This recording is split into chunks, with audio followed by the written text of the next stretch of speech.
Hey, What's up, Marco? How are you, good man? man. How you doing? Good, man. Just running around and staying busy. Oh my God, you are in the thick of it, huh? Yeah, very much so. Blessed to be a part of this. Wow, I know. So I want to ask you first and foremost, and I'm hoping you're allowed to answer this, but who do you have winning this fight? Like, I've gotten that question many times, and it's like, here's the thing: because I'm calling the fight for the international, and being a part of the promotion, I I have to be neutral, but I see the path to victory for both guys. This is the epitome of a 50-50 fight. I'll be real with you. There's some days I wake up and I'm like, Spence is going to win the fight because of this and this and this. There are other days that I'm like, Crawford's going to win the fight because of this and this and this. And then there's some days I wake up and I'm like, I think we get an amazing draw, which I know wouldn't be the ideal outcome. But I think if it's a proper draw, I think the fans wouldn't be that disappointed because I truly do believe that we are going to get a special fight. One of those fights that we're going to be talking about. I believe that this fight is going to not only meet expectations but surpass them. When Trinidad fought De La Hoya in that mega fight, Mm, it failed to live up to expectations. did. Mayweather was able to pull out the victory over Oscar De La Hoya, and that was, it was unbelievable, but it wasn't the action-packed fight that we were anticipating. Right. This is guaranteed violence, and I can't wait. So do you think there's any chance though, because this is my fear, that we're going to get maybe a technical stinker? No, No. absolutely not. There is no, there's not one bone in my body that's like this is gonna be that these guys are gonna be quote unquote shy to throw. As soon as they start throwing bombs at each other, it's game on. I mean, there's gonna be a period because these guys are the epitome of alpha males, Marco, Right. and top level prize fighting, just they are the top of the heap. I mean, these guys have ran the welterweight division for half a decade. I mean, listen to that. Yeah, Half a decade they've that's great. run this division. These guys, they've been on a collision course for so long, and they're going to go, and I guarantee you, the game plans will go out the window. They're going to be points where the game plans are going to go out the window, and these guys are just going to start throwing. Errol's going to be like, I'm going to throw my best punch, try to stop me. Terence is going to be like, I'm going to throw my best punch, try to Yep. stop me, and it's going to be a head-on Well, collision. let me ask you this. Staring them right in the face now, does one or the other seem to have a higher level of intensity, or is there anything you see? They're just different intensities. Errol is quiet, subdued. He is, from DeSoto, Texas. He has a farm. I mean, he's like a country kid, and he has that really calm, quiet demeanor, but it's intense Mm, because he loves boxing. Like this dude loves boxing. It's his life. Aside from his family, boxing is his life. He dreams to be undisputed. I mean, he's been calling out strap season for 4 years yeah, since he beat Porter. Like yeah. he's been calling strap season for 4 years. And for Terence Crawford, that guy, he is just a bad man in the sense that I mean he's got unbelievable knockout power, shell shocking power, and also him and his team they feel disrespected that they haven't been able to have the easiest road, even though he has been a three Right. division champion, and he feels like this is his moment to be able to say, I'm the man. You've been saying I've been avoiding this guy, this and that, but now I'm going to come in and I'm going to beat him, and off we go. So I just think this is going to be a magical I night of know. boxing here I in Las mean, Vegas. yesterday things got a little testy for the first time. I mean, I know Derrick James, and I've never seen him like that even. Was there was there a lot of shit talking from both camps during the press conference, or what sparked that? Like Bud kind of talking about chill before things get out of hand, and Well, I just what do think you that, think? the thing is that the families have gotten here, and it's like when you're supporting, it's like in anything, if you're supporting your football team or whatever, and your family member is the star quarterback, and the other team and their family has their star quarterback, you're going to go arguing back and forth. That's exactly what it is. That's why Crawford was like, hey guys, chill, like we don't need any, let us do the fighting. And I thought that was very mature on Terrence's behalf. I will tell you though, I truly do believe that there is legit animosity between Derrick James and Brian McIntyre, because they both realize, I mean, for McIntyre, he looks at Derrick James as to be like, this is the trainer of the year.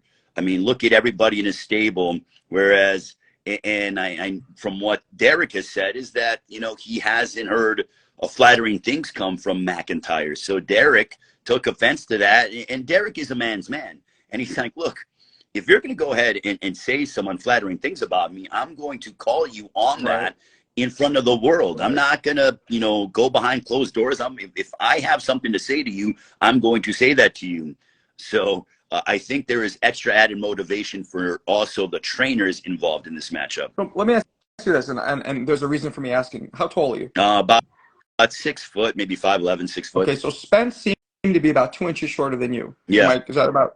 Okay. Probably, yeah. I'm about 6 foot, 6'1", maybe with my shoes on and stuff. You know. So he's probably around 5'10". Yeah. Okay. Probably 5'10". I would say 5'10", 5'11", maybe like 5'10" and a half. And what would you say Bud is? How tall would you say? Probably Bud? Like, you know, 5'9". I don't think he's 5'8". I think he's like 5'9". So like, you think there's about an inch difference? Yeah, probably. And do you see much of a difference in terms of their body frames in person? Reach wise, I think, doesn't Crawford have, he does. You know, the longer reach and stuff. So as I look at it, the arm length is going to be interesting, because I think that if, you know, the key to victory is this, and you know this, is that Crawford's going to have to use his boxing, stay on the outside, and have Errol run into things. Errol is going to have to cut the distance, get on the inside, and just pound away. They both have unique skill sets, in the sense that Terence has a vicious left hand and can turn out your lights and scramble your brains, whereas Errol is going to physically wear you down and just beat you to a pulp. And it's going to be, he's just relentless in his pursuit. That's why this fight is, again, so compelling. Well, you know, somebody mentioned this the other day, and it kind of made me think. Sean Porter, now I know he's no Spence, but he has that same style. And when Terence decided to turn it on, he was able to neutralize it quickly. Yeah, but I think it's one of those deals that, you know, I don't feel that Sean was in the prime of his career. True. I think that Sean Porter was in the prime of his career when he fought Errol Spence in September of 2019 at what was called Staples Center. And so I truly do feel that Errol took a lot out of the steam of Sean. And I look at that, people are like, well, look at what, you know, Bud did to Sean Porter, but that wasn't the Sean Porter at his apex. That's a good And I think that the level of opposition is that Errol has fought a better level of opposition, and he's the bigger man physically. Crawford, more athletic, has more punching power, and is just so dynamic in the way that he can attack you. So they both have unique skill sets that can propel them to victory and make them undisputed welterweight champion of the world. That's interesting. So you think that Crawford hits harder? A lot of, like, you know, I talk to a lot of people. I put up a lot of polls on my YouTube, and yeah, you know, I get thousands and thousands of responses, and the majority of people think that Spence hits harder for some reason. I think Spence hits harder to the body, but I think that when it comes to one-stop shop, in terms of that eraser, I think that Crawford has the stronger eraser and really can move you with the shot. So it's going to be who can withstand the other's firepower. Can Crawford withstand the vicious body attack and the pressure and the pursuit of Errol Spence? And for Errol, how is his chin going to hold up behind the titanic shots that Crawford is going to throw at him? We're going to find out tomorrow night on Showtime pay-per-view. Are you announcing in the ring, No. bringing them out? So I will be doing the commentary for the international audience. So anywhere but the United States, I will be calling the fight ringside. So very fortunate. And then I'll be doing post-fight press conference duties on following the fight. You can check that out on the PBC YouTube page. So I will be talking with the winner of Saturday night's main event following that showdown. So I am really looking forward to seeing the aftermath as to how this all unfolds. And I think we get a historic night of boxing. Who do you think is the better technical fighter? I think that it just all depends. I mean, it's like beauty's in the eye of the beholder. when it comes to pure stylistically, like if you're talking about pure boxing, you have to give the edge to Crawford. When it comes to a fighter standpoint, a guy who loves to mix it up and engage in hand-to-hand combat, I give the edge to Spence. So it's like you got the boxer who can land a big shot against a guy who's aggressive, who is a just nonstop going to be on you from the moment the bell rings in round 1 to the moment the bell rings at the end of round 12. So it just all depends. Styles make fights, and this is such a great fight stylistically, along with the fact, Marco, that personality-wise, they're so vastly different. Yeah, yeah, yeah. Spence seems to have actually quite a good personality on him when he opens up. I love Spence. I've known Spence for almost 10 years, and he's always been so great to me.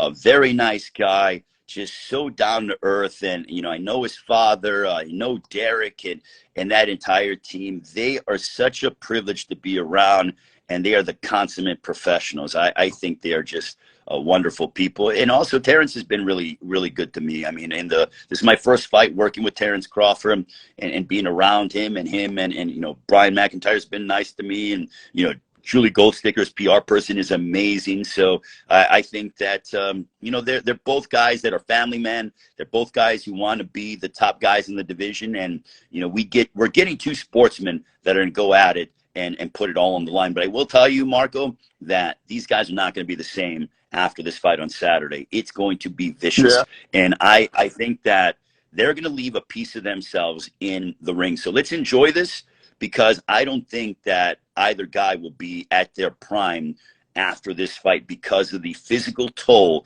that this is going to take on the winner and also the loser. I mean, obviously the loser, but I think the winner too. I don't think the winner comes out of this fight unscathed, and I don't think that's I think that's a fair assessment. That's very possible, unless there's the, you know, the one-sided ass whooping that's predicted. You never know. I mean, but I would be shocked if it's one-sided. I'm like, wow, like this guy is definitively the best of his era, but I can't see that. I mean, I could be wrong, and I have been in the past, but I can't see that. Do either, and let me, I know you said you're tight on time. If you have to go, just let me know. Does either guy look, because they both look a little drawn in the face to me at this point. Is that fair assessment, or not so in person? They both have kind of said that, you know, following Saturday, that, you know, they're really thinking about, you know, moving up to 54, because they know that they both are, you know, they're big guys. They're in their 30s, and, you know, me being in my 30s, it's not easy to be able to, you know, be at a certain weight and everything else. So I think that the winner of this fight, assuming that it is, you know, that we get a winner and it's not a draw, I think that they will move up to 154 in their next fight. And even if it is, there's a rematch, I think that they will move up to 154.